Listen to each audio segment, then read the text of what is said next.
खबर महाराष्ट्र से है, जहां पर औरंगजेब की कब्र पर घमासान तेज हो गया है।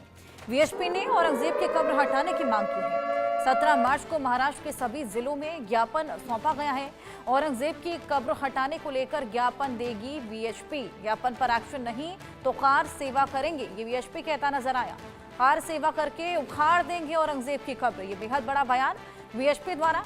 और कहते हैं कि हम मांग करेंगे कि शिवाजी महाराज की पावन धरा से औरंगजेब की कब्र और औरंगजेबी मानसिकता का समूल नाश किया जाए। ऐसे में महाराष्ट्र के संभाजी नगर में औरंगजेब की कब्र है और उसने महाराज संभाजी को बहुत यातनाएं देकर मारा था, इसलिए ऐसे व्यक्ति की कब्र नहीं होनी चाहिए। औरंगजेब की कब्र पर घमासान तेज। वीएचपी ने औरंगजेब की कब्र हटाने की मांग रख दी है। 17 मार्च को महाराष्ट्र के सभी जिलों में ज्ञापन भी देगी। कब्र खोदने पर यहां पर ये लड़ाई पहुंच चुकी है। कब्र के विरोध में अब कार सेवा का युद्ध होगा।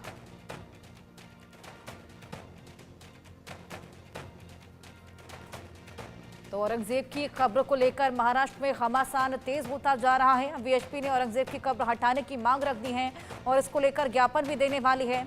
औरंगजेब की लड़ाई इतनी ज्यादा बढ़ गई है कि यहां पर कब्र के विरोध में अब कार सेवा युद्ध की बातें सामने आ रही हैं।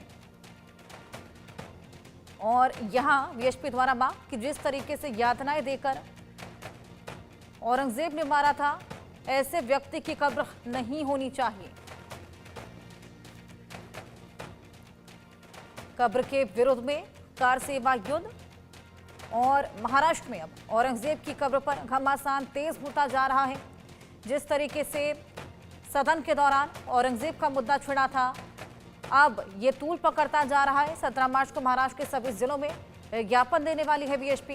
कब्र हटाने को लेकर ये ज्ञापन देगी और ज्ञापन पर एक्शन नहीं तो कार सेवा करेंगे, ये वीएचपी कहती नजर आई है। ये बेहद बड़ा बयान, कार सेवा करके उखाड़ देंगे औरंगजेब की कब्र, ये बेहद बड़ा बयान। लगातार ये मामला तूल पकड़ता जा रहा है। वीएचपी ने कहा कि हम मांग करेंगे कि शिवाजी महाराज की पावन धरा से औरंगजेब की कब्र को हटा दिया जाए। संभव हमारे सहयोगी हमारे साथ जुड़ गए हैं। संभव, यहां पर वीएचपी अब अड़िग है, कहती है कि कब्र हटाओ वरना कार सेवा करेंगे और उखाड़ के फेंक देंगे औरंगजेब की कब्र।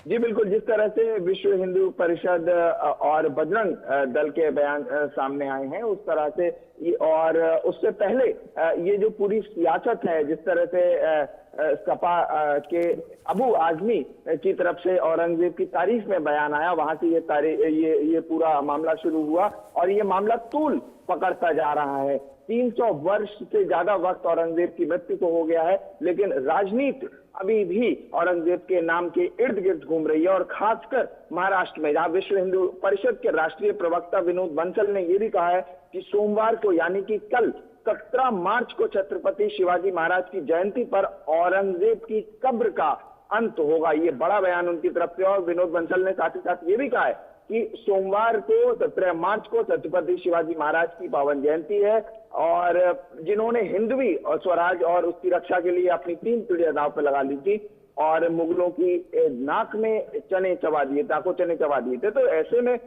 विश्व हिंदू परिषद और बजरंग दल की ने कहा है कि वो एक महाराष्ट्र में धरना करेंगे और ज्ञापन डिस्ट्रिक्ट एडमिनिस्ट्रेशन को सौंपेंगे और अपना धरना एक प्रोटेस्ट रजिस्टर कराएंगे औरंगजेब की कब्र के खिलाफ। और ये मामला लगातार तूल पकड़ता जा रहा है और जिस तरह से औरंगजेब की क्रूरताओं को दर्शाया जा रहा है, लगातार दर्शाया जा रहा है, उससे भी एक माहौल बना है। और साथ ही साथ मैं बता दूं आपको कि एक मूवी आई है छावा, और उसके बैकग्राउंड में भी इसको देखा जा रहा है, क्योंकि कहीं ना कहीं आम जनता उस मूवी से कनेक्ट कर रही है। और उसके बाद जब विश्व हिंदू परिषद और बजरंग दल के इस तरह के बयान आते हैं और जिस तरह जहां कहा जाता है कि संपूर्ण महाराष्ट्र में औरंगजेब की प्रतिमा को हटाने के लिए प्रदर्शन किया जाएगा, सोमवार को यानी 17 मार्च को प्रदर्शन किया जाएगा, तो ये लॉ एंड ऑर्डर के लिए भी सवाल है। और देखिए, तमाम पॉलिटिकल पार्टीज महाराष्ट्र की चाहे इंक्लूडिंग महाराष्ट्र के मुख्यमंत्री देवेंद्र फडणवीस, उन्होंने उनका वो भी कहीं ना कहीं समर्थक है कि कब्र को हटाया जाए। लेकिन लॉ एंड ऑर्डर एक बड़ा सवाल है। लॉ एंड ऑर्डर के साथ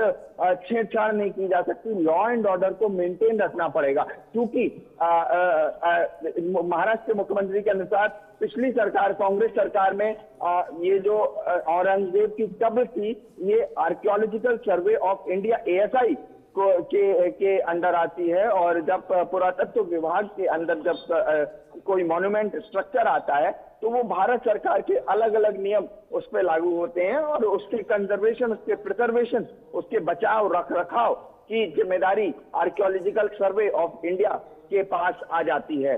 तो ऐसे में इन सब चीजों को ध्यान में रखते हुए एक लॉ एंड ऑर्डर को खासकर ध्यान में रखते हुए सब चीजें करनी होंगी। बिल्कुल संभव, आपके पास मैं वापस लौटूंगी। एक और बड़ी खबर हम दे दें दर्शकों को।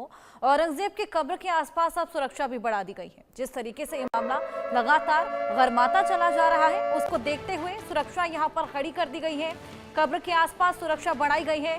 पुलिस अधिकारियों ने कब्र का दौरा किया। SRP की एक टीम को तैनात किया गया है। स्थानीय पुलिस पहले से ही सुरक्षा में तैनात है और 2 सीनियर पुलिस अधिकारियों की ड्यूटी भी लगा दी गई है। औरंगजेब की कब्र के आसपास सुरक्षा बढ़ाई गई है। संभव, आपके पास मैं वापस आऊंगी। सुरक्षा वहां पर खड़ी कर दी गई है। सीनियर पुलिस अधिकारियों की भी ड्यूटी वहां पर लगा दी गई है।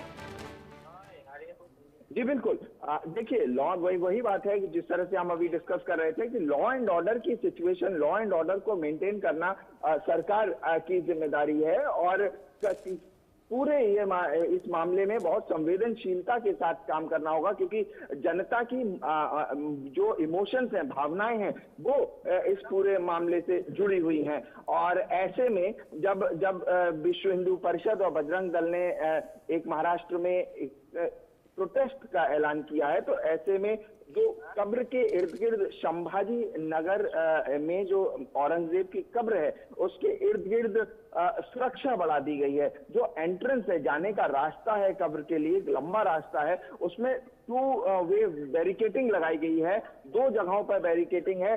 अलग अलग CCTV फुटेजेस लगाए गए हैं।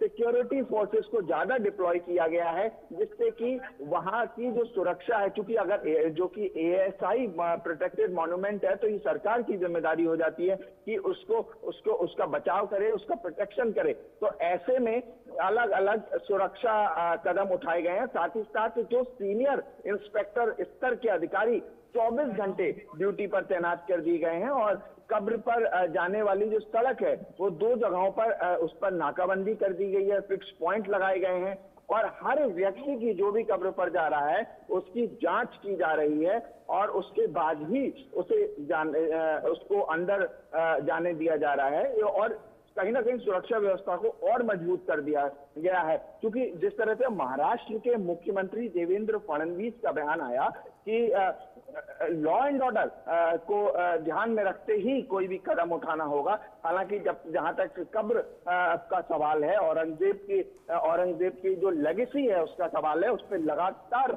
राजनीति गरमाई हुई है।